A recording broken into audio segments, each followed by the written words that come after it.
আসসালামু আলাইকুম viewers, Jilani mart থেকে আজকের ভিডিওতে আপনাদেরকে আমরা একটা টয়োটা ব্র্যান্ডের এক্স করলা গাড়ি দেখাবো, যেটা কিনা এসি টাচ পাবেন এবং বেজ কালার ইন্টেরিয়র পাবেন। সম্পূর্ণ গাড়িটা ইনশাআল্লাহ একে একে আপনাদেরকে দেখাবো। আর একটা কথা, সেটা হচ্ছে এই গাড়িটা আমরা সরাসরি ইউজার থেকে কিনে এনে আপনাদেরকে দেখাচ্ছি। এখন পর্যন্ত কোনো প্রকার রং, ওয়াশ পলিশ কিচ্ছু করা হয়নি। গাড়িটা যে অবস্থায় আছে এই অবস্থায় আপনাদেরকে আমরা এখন ভিডিও করে দেখাবো। তো চলুন একে একে দেখে নেওয়া যাক গাড়িটা কী কন্ডিশনে রয়েছে। আর 2 দিনের ভিতরে যারা এই গাড়িটা নিতে আসবেন আমাদের কাছ থেকে, ইনশাআল্লাহ অনেকটা কম প্রাইসে পেয়ে যাবেন। এবং 2 দিন পর যদি আসেন তখন হয়তো বা গাড়ির দামটা একটু বেড়ে যেতে পারে, কারণ আমরা গাড়িটা তখন গ্যারেজে দিয়ে গাড়িটার কিছু কাজ করে নিব।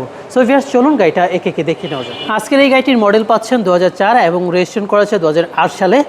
রেড কালারের গাড়ি এবং বেজ কালার ইন্টেরিয়র পাবেন এই গাড়িটাই। এবং গাড়িটা যদি আপনাদেরকে আমরা একে একে দেখাই, সামনে দেখতে পারবেন হালকা পাতলা টাচআপের কাজ আছে, যেমন ধরুন বাম্পারে কিছু টাচআপের কাজ আছে। এছাড়া হেডলাইট ফ্রেশ অবস্থায় আছে, গ্রিলটাও ফ্রেশ অবস্থায় আছে। এবং এই পাশেও বাম্পারে আপনার একটু স্ক্র্যাচ পেয়ে যাচ্ছেন, এইখানেও হালকা একটু স্ক্র্যাচ আপনারা পেয়ে যাচ্ছেন। সো ভিউয়ার্স, আপনারা কিন্তু এখানেও লুকিং গ্লাসেও স্পট আছে। এই গাড়িটার আউটলুকিংয়ে হালকা পাতলা রঙের কাজ আছে। আপনারা যদি এভাবে আমাদের কাছ থেকে গাড়িটা নিতে চান তাও নিতে পারবেন, আর যদি বলেন গাড়িটা কাজ করিয়ে নেবেন সেক্ষেত্রে সেটাও নিতে পারবেন। তবে আমরা এইভাবে আপনাদেরকে দেখানোর কারণ সেটা হচ্ছে আমরা গাড়িটা যেভাবে মালিকের কাছ থেকে কিনে এনেছি সেভাবে আপনাদেরকে দেখাচ্ছি, যেন আপনারা বুঝতে পারেন আসলে গাড়িটা কী কন্ডিশনে রয়েছে।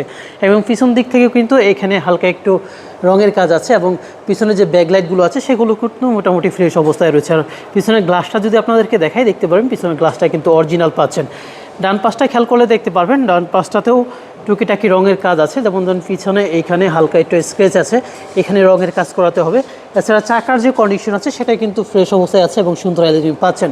তো এই ছিল বাহিরের আউটলুকিং। চলুন আপনাদেরকে আমরা গাড়ি ইন্টেরিয়রটা দেখাই। ইন্টেরিয়রটা পাবেন বেজ কালার ইন্টেরিয়র এবং চাবি স্টার্ট, এসি টাচ। উপরে যে ড্যাশবোর্ডটা রয়েছে সেটাও কিন্তু আলহামদুলিল্লাহ যথেষ্ট ফ্রেশ অবস্থায় রয়েছে। এবং সিট কভারগুলো চেঞ্জ করতে হবে, অনেকটাই পুরনো বা ময়লা হয়ে গেছে। এবং উপরে যে সিলিংটা রয়েছে সেটাও কিন্তু আলহামদুলিল্লাহ যথেষ্ট ফ্রেশ অবস্থাতেই রয়েছে। সো ভিউয়ার্স, যারা এই গাড়িটা সরাসরি দেখতে চান তারা অবশ্যই জিলানি মার্টে আসতে পারেন। পিছনে কিন্তু এখনও অনেক ময়লা আছে, কারণ আমরা গাড়িটা কিচ্ছু করাই নাই। দেখেন ময়লা অবস্থায় কিন্তু আপনাদেরকে আমরা রিভিউ করে দেখাচ্ছি। গাড়ির সাথে হুইল জক আছে, এবং পিছনে কিন্তু আপনারা একটা 6 লিটার গ্যাস সিলিন্ডার পেয়ে যাচ্ছেন, যেহেতু গাড়িটা অকটেনের পাশাপাশি আপনারা সিএনজিতে ড্রাইভ করতে পারবেন। এবং এই সাইডের জয়েন্টগুলো দেখেন, প্রত্যেকটা জয়েন্ট অরিজিনাল আছে। বিস্কিটগুলো এখনও অরিজিনাল ফিটিংয়েই রয়েছে। আর এই বিস্কিটগুলো আসলে একবার যদি উঠে যায় বা অ্যাক্সিডেন্ট হিস্ট্রি থাকে তখন কিন্তু বাংলাদেশে আর কেউ ফিটিং করতে পারে না।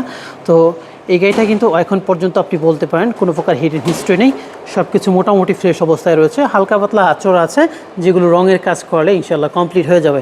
এবং পিছন দিক থেকেও গাড়িটা দেখেন কতটা ফ্রেশ অবস্থায় রয়েছে, জুড়িগুলো এখন অরিজিনাল কন্ডিশনে কিন্তু আপনারা পেয়ে যাচ্ছেন। ইঞ্জিন রুমটাও কিন্তু আলহামদুলিল্লাহ মোটামুটি ভালো অবস্থায় রয়েছে। এই দেখেন টয়োটা ব্র্যান্ডের ভিভিটি ইঞ্জিন পাচ্ছেন। এবং ইঞ্জিনের কন্ডিশন যদি আপনাদেরকে বলি, অনেকটাই ভালো কন্ডিশনে রয়েছে। ইঞ্জিন গিয়ারবক্স দুইটাই পাবেন ভালো অবস্থায়। সো গাড়িটা যদি সরাসরি কেউ দেখতে চান বা নিতে চান তারা অবশ্যই ভিজিট করতে চলে আসতে পারেন জিলানি মাঠে। এই ছিল গাড়িটির ওভারঅল কন্ডিশন। আপনারা যদি কেউ এভাবেই গাড়িটা আমাদের কাছ থেকে নিতে চান তাহলে কিন্তু অনেকটাই কম প্রাইসে পেয়ে যাবেন। তাই দেরি না করে এখনই যোগাযোগ করুন স্ক্রিনে দেওয়া নাম্বারে, অথবা সরাসরি গাড়িটা দেখতে চলে আসতে পারেন আমাদের ঠিকানায়। আমাদের ঠিকানা শ্যামলী রিং রোড, ব্যাংক এশিয়া এবং পূবালী ব্যাংকের অপোজিটে বাইতুস সালাহ জামে মসজিদের আন্ডারগ্রাউন্ডে কিন্তু আমাদের শোরুমটি অবস্থিত।